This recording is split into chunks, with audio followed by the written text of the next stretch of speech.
আসসালামু আলাইকুম, সবাই কেমন আছেন? আশা করি ভালো আছেন। আজকে আপনাদের সঙ্গে শেয়ার করব খাসির বারবিকিউ রান্নার রেসিপি। সেজন্য প্রথমে খাসিটাকে কেটে ধুয়ে পরিষ্কার করে নিতে হবে। এরপরে পর্যাপ্ত পরিমাণে মশলা দিয়ে ম্যারিনেট করে নিতে হবে। একটা খাসির জন্য যতটুকু মশলা প্রয়োজন ততটুকু মশলা দিয়ে ম্যারিনেট করে নিতে হবে। এরপরে রেস্টে রাখতে হবে 1 ঘন্টা। 1 ঘন্টা পরে একটা বারবিকিউ স্টিকের উপরে নিয়ে নিতে হবে।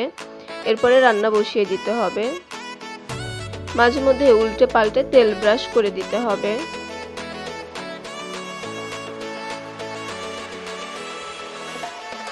ফিরে এলাম 2.5 ঘন্টা পরে। বারবিকিউ ডান। এবার নামিয়ে নিতে হবে।